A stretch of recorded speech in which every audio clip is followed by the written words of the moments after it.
Nous avons beaucoup de chants de louange et d'adoration dans nos répertoires, mais un chant comme celui-ci, c'est plutôt rare. Hein? C'est un chant de repentance. C'est un chant qui me va droit au cœur. Parce que nous sommes nécessiteux. Nous sommes dans le besoin d'être pardonnés. Nous avons besoin de réconciliation. Nous avons besoin de paix. Et pas une seule fois, mais tout le temps. Tout le temps, tout le temps. Après mon message de dimanche dernier sur la liberté, aujourd'hui ce sera sur le pardon. Peut-être tu pourrais afficher le PowerPoint. Merci beaucoup. C'est encore sur ce livre de Nelson Mandela que je voudrais, qui m'a inspiré en fait. Vraiment, c'est une lecture de vacances, pendant mes vacances. C'est le petit-fils de Nelson Mandela qui a grandi en fait dans la maison de Nelson Mandela de Madiba. Et il était un adolescent qui faisait un peu n'importe quoi à cette époque, mais son grand-père l'a quand même énormément marqué. Et on sait que Nelson Mandela est une personne qui a marqué une nation et le monde aussi, le monde entier. Je vais faire dans ce message un truc un peu inhabituel. Je prendrai des citations de ce livre de Mandela et pour chaque citation, je vais approfondir avec la Bible, parce que pour nous, c'est quand même Jésus qui compte, c'est la Bible qui compte. Mais c'est vraiment riche en inspiration, sur le pardon surtout. Alors, je commence avec cette citation, la première. La réponse de Madiba au mépris des Blancs fut la compassion, une compassion implacable, une compassion qui écrasait la haine. Plus d'une fois, il déclara « La non-violence est une stratégie ». Est-ce que vous êtes convaincu aussi que la compassion peut écraser la haine? Cette haine n'a plus de place dans notre cœur si la compassion déborde. Le monde n'oubliera certainement pas ces images lorsque Mandela a été libéré après 27 années en prison. C'était en 1990. Certainement, pour pouvoir survivre cette torture de la prison, ces humiliations au quotidien, lui, il a dû développer une stratégie. Sa stratégie, c'était la non-violence. Il avait dans son cœur et dans sa pensée un chemin tracé. Et nous n'oublierons pas, lorsqu'il est sorti, et quand il a été libéré, la première chose qu'il a faite, publiquement, c'est de dire « Je pardonne. Il n'y aura pas de vengeance. Je pardonne. » Si nous ouvrons la Bible, nous constatons que Dieu est un Dieu de pardon. Et notre pardon, en fait, était la raison principale de la venue de Jésus-Christ. Il est venu pour rétablir cette unité dont nous venons de chanter. Notre pardon était la raison pourquoi Jésus devait venir. Et nous avons besoin de tellement de pardon à tous les niveaux.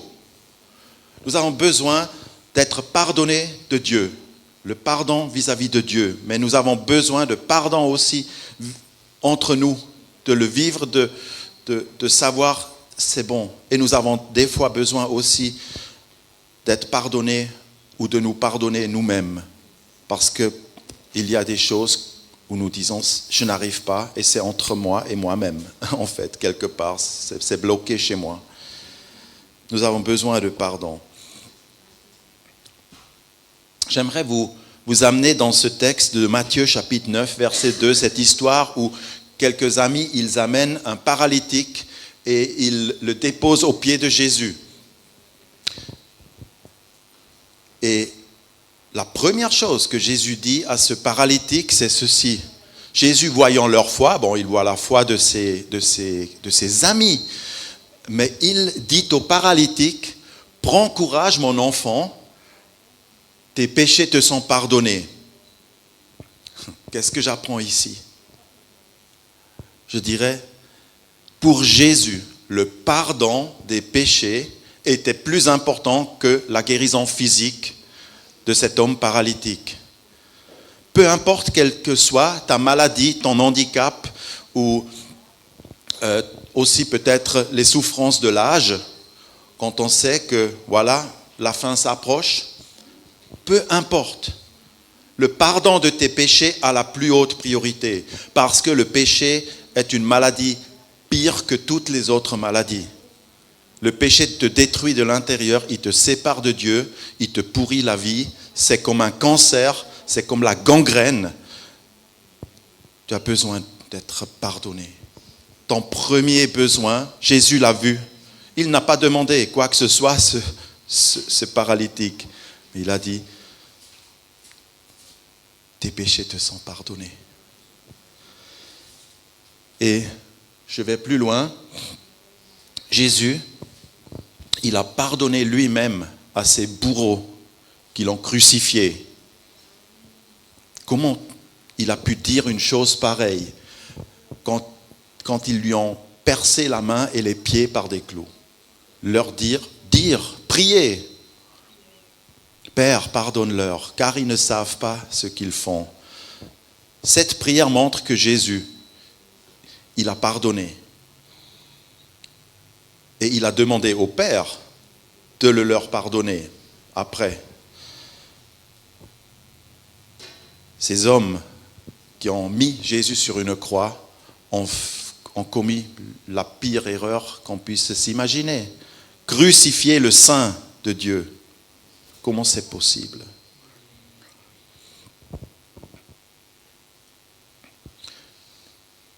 Et je vais dans 2 Corinthiens chapitre 5, verset 19. Oui, c'est Dieu qui a réconcilié le monde avec lui, par le Christ.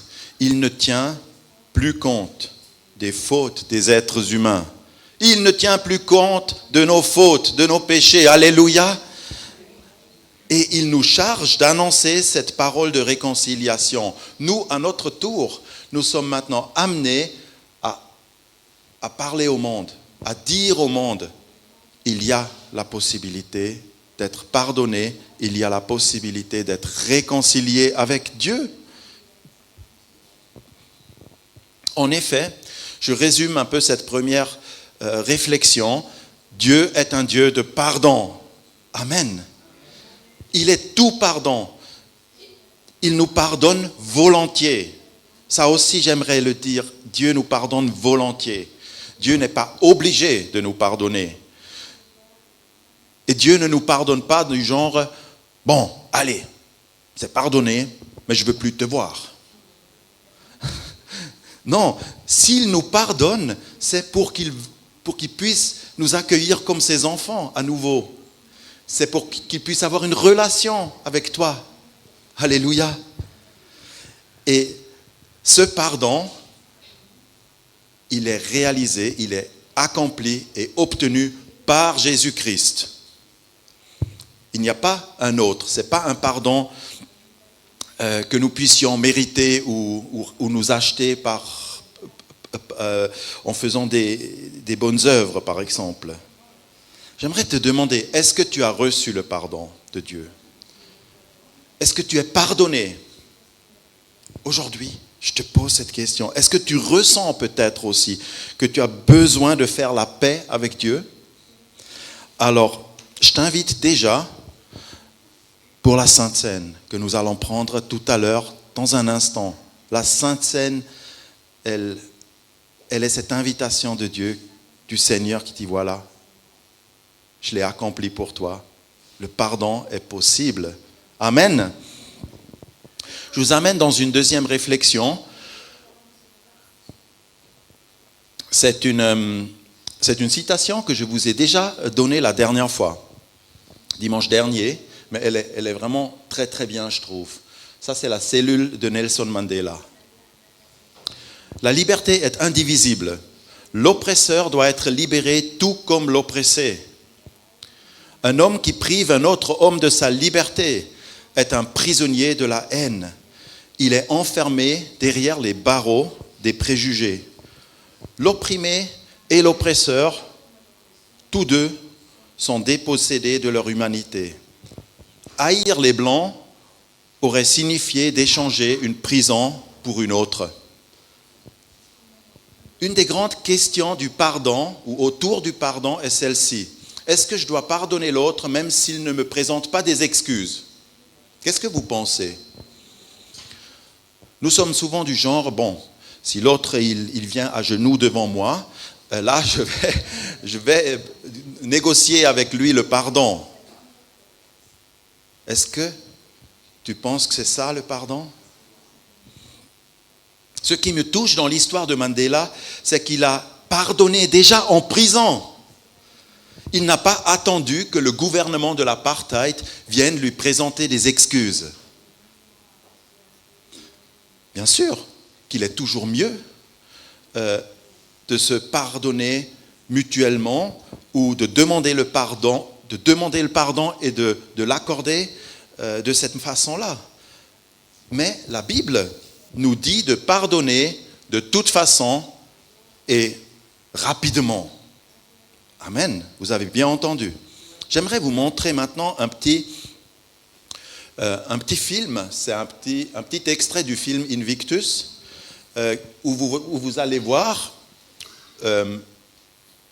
des gens qui visitent la cellule, où vous allez voir des personnes qui visitent la cellule de prison de Nelson Mandela, qui est aujourd'hui un lieu de pèlerinage. Bon, les gens peuvent aller voir où il était emprisonné à Robben Island devant Cape Town. Et vous pouvez aussi voir là-dedans les employés, les Blancs, qui, après le changement du gouvernement, quand Mandela est devenu président, eux, ils se disaient, bon, c'est fini pour nous. Nous, on va être chassés. Vous allez voir ce qui s'est passé dans ce pays. Et s'il vous plaît, regardez juste ceci. Ce sont 3 minutes, mais c'est très bien fait. Merci beaucoup. C'est probablement le meilleur président qu'ils ont jamais eu. Hein? C'est impressionnant. Et pourquoi la Bible nous dit en fait de pardonner de toute manière, de pardonner même à nos ennemis, même à nos adversaires, même à ceux qui nous ont vraiment fait mal dans l'âme et parfois physiquement. Pourquoi la Bible le dit? C'est parce que le non-pardon représente une prison. Comme c'est dit dans cette citation que j'avais donnée. Pardon. Le non-pardon nous enferme. Je vous donne quelques réflexions bibliques là-dessus. Colossiens 3, chapitre 13, il dit « Supportez-vous les uns les autres, et si l'un de vous a une raison de se plaindre d'un autre, pardonnez-vous réciproquement, tout comme le Seigneur vous a pardonné. » Je pense que c'est ça qui compte. Comme le Seigneur t'a pardonné, tu peux pardonner aux autres. Si tu as été pardonné par le Seigneur, si jamais tu as vécu ce pardon réel et profond, cette purification, comment tu peux ne pas pardonner à ton prochain? C'est peut-être que là, ça bloque, que parfois le Seigneur ne t'a pas entièrement pardonné et tu n'as pas demandé entièrement pardon. Peut-être tu gardes rancœur et tu t'enfermes dans des pensées et dans des scénarios. Tu peux sortir de là, mon frère, ma sœur. Romains chapitre 12, verset 18 aussi, c'est un de ces versets qui nous aide sur le chemin du pardon. S'il est possible, autant que cela dépend de vous, soyez en paix avec tous les hommes. Amen. De ce qui dépend de mon côté, dit ce texte. Moi, je suis responsable de ce qui pourrait bloquer de mon côté, n'est-ce pas? Je ne suis pas responsable pour les sentiments ou pour la démarche qu'un autre pourrait faire. Je ne suis pas responsable des actes des autres. Mais ce texte nous dit en gros, ça débute chez toi. Le pardon ne commence pas chez l'autre. Ce que tu peux faire, fais-le. Un jour, quelqu'un a planté un couteau dans la porte de mon bureau. Le moment où j'ai découvert ce couteau, c'était un peu comme si le couteau était aussi dans mon cœur. Qui a fait ce truc-là? Qui a pu me faire ça? Bon, j'ai appelé la police quand même, mais la police ne peut pas régler ces questions-là. Ils n'ont même pas pu trouver ou me dire qui a fait cela. Moi, j'avais un soupçon. On a parfois un soupçon, je n'avais pas de preuves. Mais le même jour, bien-aimé, le même jour, j'ai décidé de pardonner. J'ai pardonné à la personne qui l'a fait. Et j'ai collé une feuille sur la trace qui était dans la porte de mon bureau. Il y a toujours quelque chose qui cache maintenant cette trace. Mais à l'époque, mes enfants, ils étaient petits, ils étaient à l'îlot Trésor avec leurs animateurs et ils m'ont ramené la feuille. Ils m'ont amené une feuille parce qu'ils ont parlé du pardon avec les autres enfants. Pardonner et aimer, c'est mieux.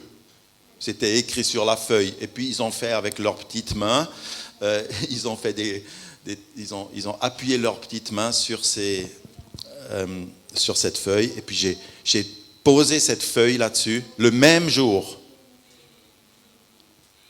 Vous savez, ça aurait pu me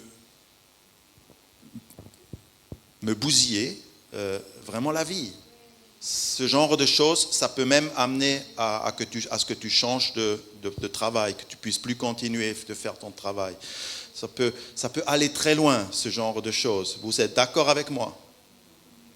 Si tu ne pardonnes pas, tu ne peux pas continuer. Tu vas rester bloqué sur ces choses. C'est pour ça qu'il faut pardonner vite. J'aimerais faire un test, que tu fasses ce test toi-même. Est-ce que tu peux maintenant penser et repenser à une personne qui t'a fait du mal? Pense à cette personne maintenant. Je ne sais pas ce qu'elle t'a fait, cette personne, une personne qui t'a vraiment fait du mal. Qu'est-ce que tu ressens aujourd'hui par rapport à ça? Est-ce que Jésus aussi peut nous guérir de nos blessures émotionnelles ou même parfois des traces et des cicatrices que nous portons sur notre corps, physiquement parlant, physiquement, à cause des maltraitances, à cause de l'abus, à cause de tout ça?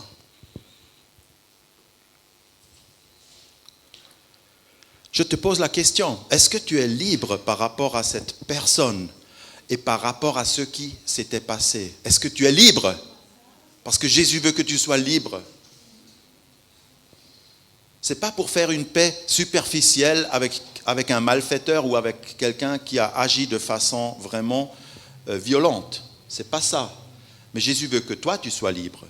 Il s'agit de toi et pas de l'autre. Amen. Jésus est très clair en Matthieu chapitre 6.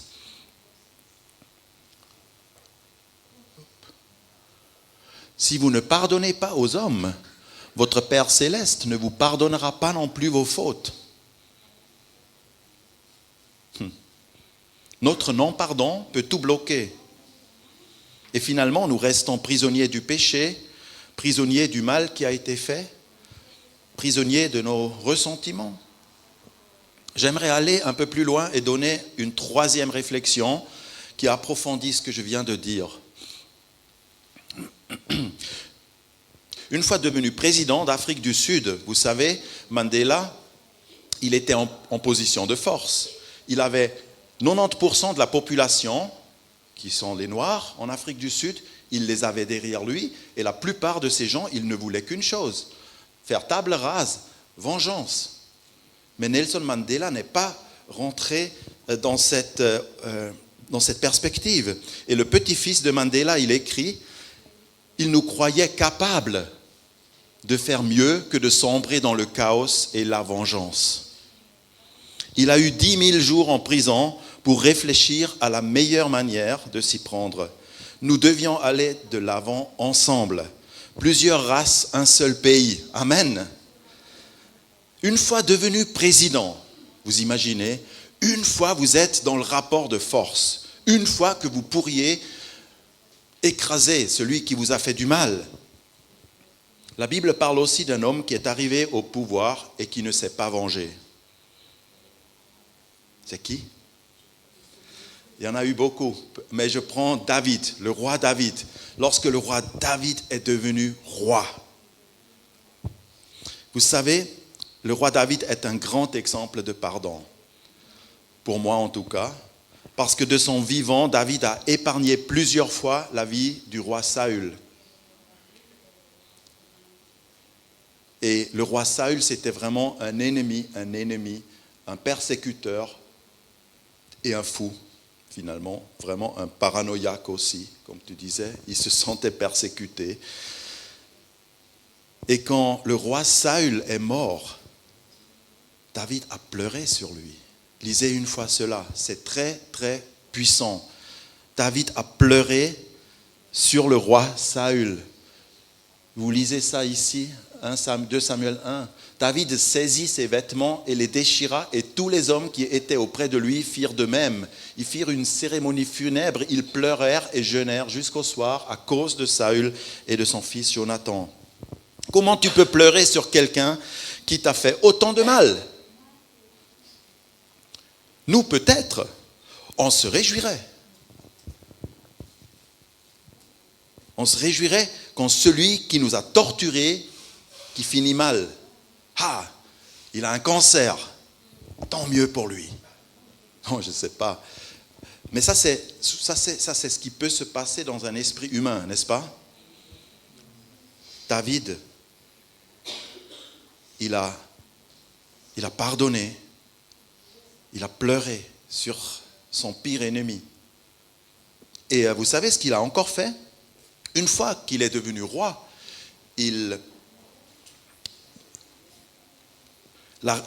quand il est devenu roi, la famille restante de Saül craignait le pire. David va nous éliminer, il y aura vengeance. Et regardez ce que David a fait. Dans 2 Samuel 9, 2, il dit, reste-t-il encore quelqu'un de la famille de Saül pour que j'use de bienveillance envers lui à cause de Jonathan? Alors là, nous voyons que David était proactif.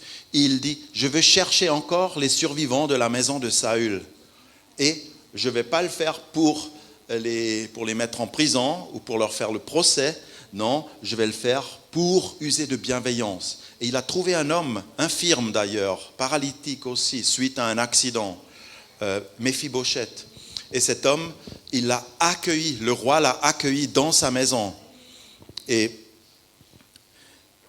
il a pu manger à la table du roi tous les jours de sa vie, jusqu'à la fin de sa vie. C'est quel exemple, n'est-ce pas? Quel exemple de pardon.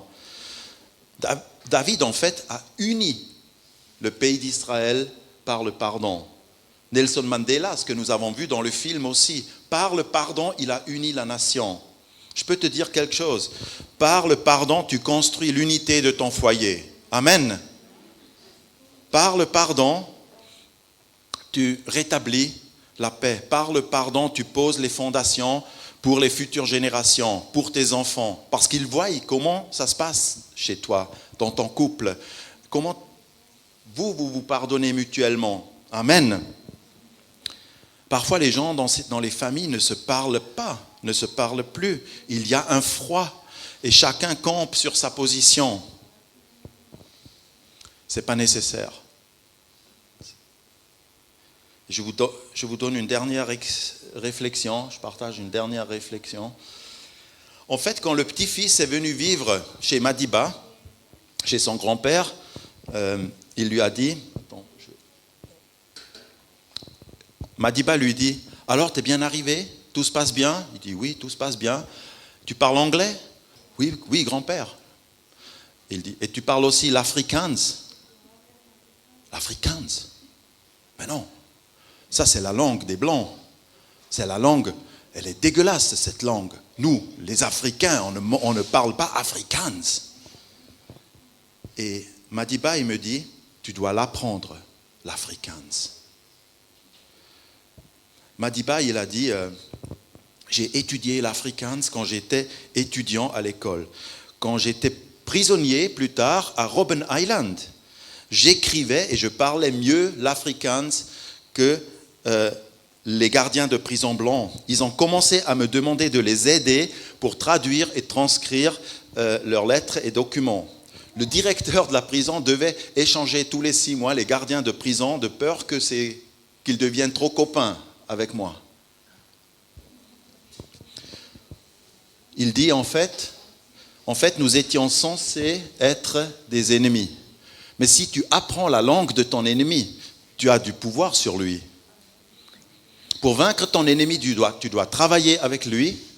Il devient ton partenaire, parfois même ton ami. Apprends donc l'afrikaans. Je vous laisse cette réflexion, cette leçon de vie de la part de Madiba. Apprends l'afrikaans. Je ne dis pas tu dois apprendre une langue maintenant, mais ça veut dire quoi? C'est-à-dire embrasse ton ennemi en quelque sorte. Je pense ici à un verset biblique qui dit « Si ton ennemi a faim, donne-lui à manger. Si ton ennemi a soif, donne-lui à boire. » C'est un peu ça. Le pardon, ce n'est pas juste, comme je disais tout à l'heure, bon, maintenant on ne parle plus, l'histoire est réglée, finie, mais c'est d'aller boire un café avec la personne, de pouvoir peut-être même arriver à cela.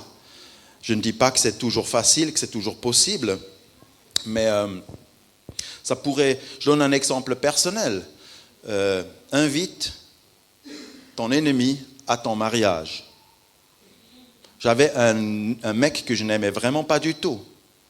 Quand j'étais étudiant en théologie, même chrétien, on ne s'aime pas toujours. Mais ma femme, elle a insisté pour qu'on invite ce couple à notre mariage. Donc j'ai invité le gars que je n'aimais pas à mon mariage. Vous vous rendez compte? Parfois, ça peut aller dans ce sens-là. J'aimerais terminer et tout simplement récapituler un peu avant qu'on prenne la Sainte Seine ensemble.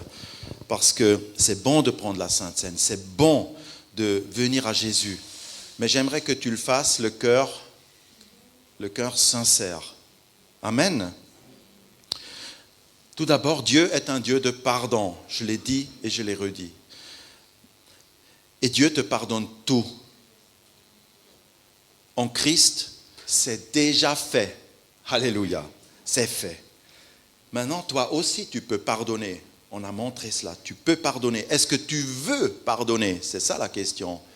Tu peux, mais tu n'es pas obligé de pardonner. C'est une démarche personnelle.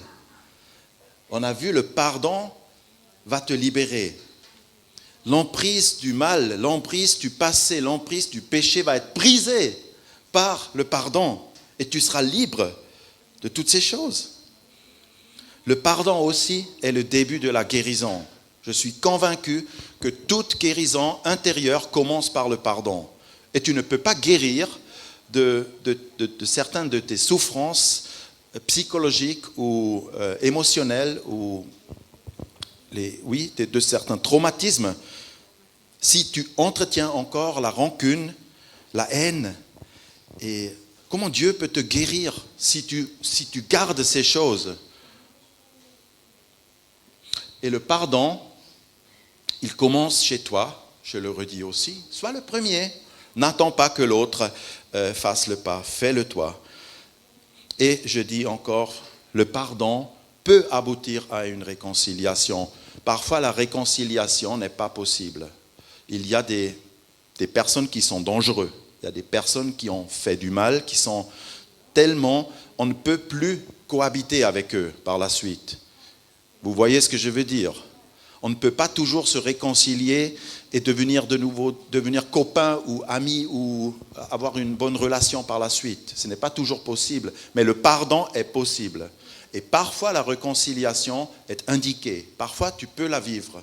Que Dieu te dirige sur ce chemin du pardon. C'est mon profond souhait, c'est mon souhait pour cette assemblée, que l'on puisse vivre vraiment dans cette Église l'unité, dans toutes nos différences aussi. Amen. Que Dieu vous bénisse.